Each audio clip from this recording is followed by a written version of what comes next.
from the home of the three-piece combos, Pugilism Company. This is Reed, BBS. Black Birch Sugar, Bachelor's in Boxing Studies. Got to go ahead and chime in on the events from this past weekend. Daniel Jacobs defeats Sergey Derevianchenko for the IBF, the vacant IBF middleweight title, facing his gym mate, guy he sparred over 300 rounds with. It wasn't until I saw the HBO little countdown show or what have you, like a little 12-minute deal that they did, that I even knew that Gary Stark Sr. worked with Andre Rozier for like the last 20 years, and they were kind of a partnership. So it really was no big deal for Jacobs to fight Derevianchenko because, as everybody said, they weren't even buddies like that. And my podcasts on the matter, I was thinking on this emotional level, and oh my God, like how could you do this? You could go over here, Danny, and fight for this belt. You're already the number one contender for the WBA. How could you just go after the IBF? But once I educated myself and saw that it wasn't like that, they're not buddies, it's always been a competitive type of respect, and that was it, then shit, I totally get it. And with that said, to me, it was Daniel Jacobs' most complete performance. Obviously, the first round KO of Peter Quillen, or definitely the latter half of the Triple G fight, were more impressive. But I'm talking from head to toe, from front, back, and side to side, the Derevianchenko fight, that's what's up. For me, anyways. For me. You know, like I said pre-fight, when dudes are that familiar with one another, bet on the quicker guy. Like that's kind of a staple. Only in this case, Jacobs was quicker and taller and the better puncher and a tad younger. It was a clear yet close and competitive win for Jacobs, in my opinion. Real good fight, real good lively fight. I mean, in the very first round, Derevianchenko landed a good right hook off the break, or on the break, I should say. It wasn't dirty, you know. It wasn't dirty, but just right as they were breaking, whop, he clipped Danny with a right hook, and it pissed Jacobs off. In fact, he even looked towards the ref initially, like, "Hey, you just gonna let that happen?" But you know, before long, he got Derevianchenko against the ropes, and then he unleashed a wild, winging right hand of his own, and it would have made Jermaine Taylor or Deontay Wilder proud. Like, it was one of them type of shots. And the punch compromised Derevianchenko's balance, and he lurched forward and had to use both gloves to prevent himself from falling. So, by the terms of Marcus of Queensberry rules, that's a knockdown in professional boxing, period. But yeah, Jacobs, he looked more complete than ever. He rolled with shots well, like Derevianchenko would catch him in a corner and throw flurries, and you know, Daniel would be rolling with him. Again, it's that familiarity. I'm sure that's why he knew what was coming and the angling of it, and probably been clipped with it in sparring, so he knew, okay, keep this glove up here, maybe use your shoulder there. Derevianchenko still landed shots, but he might have caught Jacobs off balance a time or two here or there, but he was never hurt.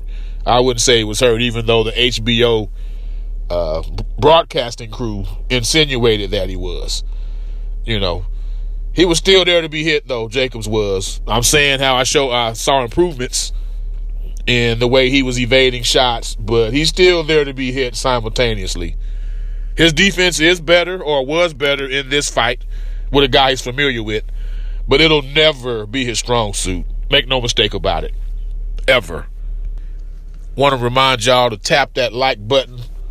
Please subscribe. Please comment positively or negatively. Hey, I want a complete analysis of what you think I'm doing, how you think we're putting it down here at Pugilism Company, how I'm putting it down as Reed BBS. BBS.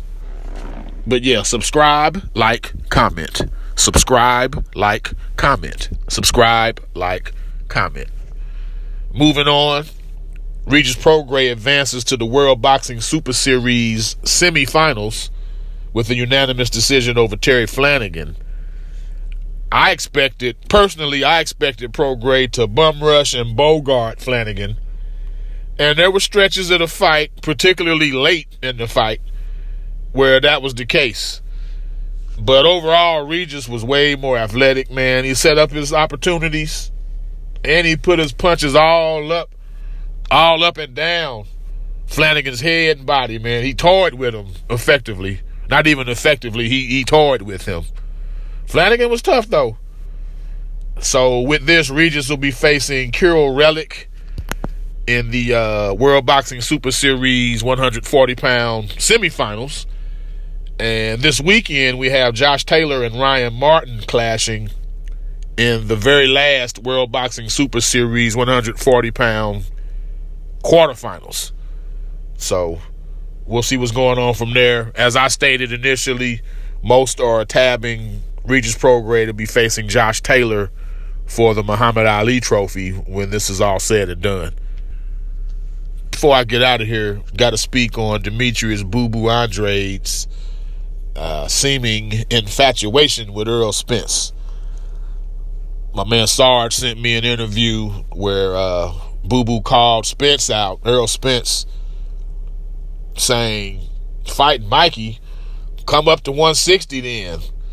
Like he's insinuating, why you gonna fight this little dude? Come up and fight me at 160 instead of having Mikey move up 2 weight classes. Why don't you move up 2 weight classes? My thing with that is Spence didn't call Mikey out. Like Mikey called Spence out. This isn't, he's making it seem like maybe he's picking on a smaller dude, but no, Mikey is the one that wants that smoke. So when somebody won't smoke with you and he's got a big name and will be the highest payday of your career thus far, you'll be a fool not to jump on that. That's what that is. Andrade went on to say that he feels Terrence Crawford has a better resume.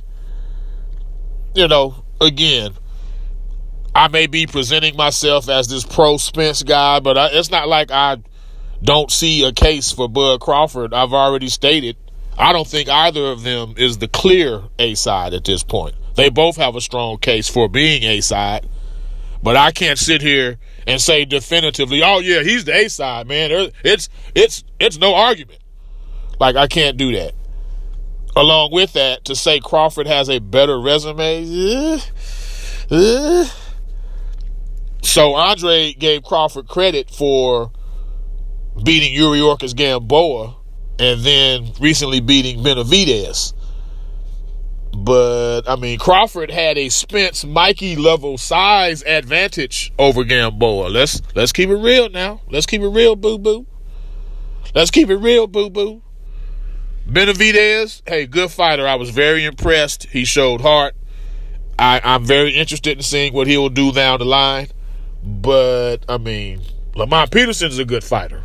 You know what I'm saying? Chris Algieri ain't no scrub. You know what I'm saying? Like, hey, let's not act like, Crawford, he's got the better resume. Because to me, Kell Brook is better than anyone Terrence Crawford has beaten. I'll repeat that. Kell Brook is better than anyone Terrence Crawford has beaten.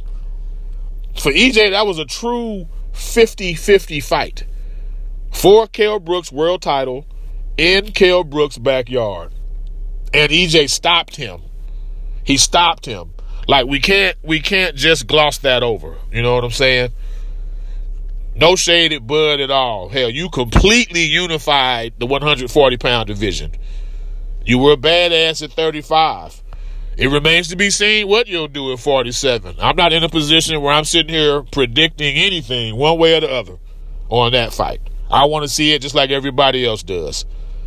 But just as we sit here today talking about those two, Errol Spence, Terrence Crawford, to me, Kell Brook is better than anyone Terrence Crawford has beaten. You can agree, you can disagree. It is what it is. Again, subscribe, like, comment. And particularly comment if you don't like that particular statement I just made.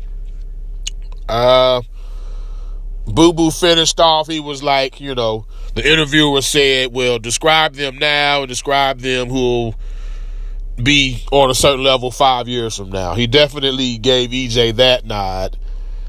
And the way he worded it, it was as far as the full package and looks and stuff, then he said EJ would be the dude down the line. I remember not too long ago, Boo Boo was checking for them nipples too. A couple years back, I don't know where this is going, but I'm just going to leave that right there. Like I said, Andre's infatuation with Earl Spence. I'm going to leave that right there. No further comment. From the home of the 3-piece combos, Pugilism Company. This is Reed, BBS. BBS. Blackbird Sugar. Bachelor's in Boxing Studies. When all is said and done, there's nothing left to say or do.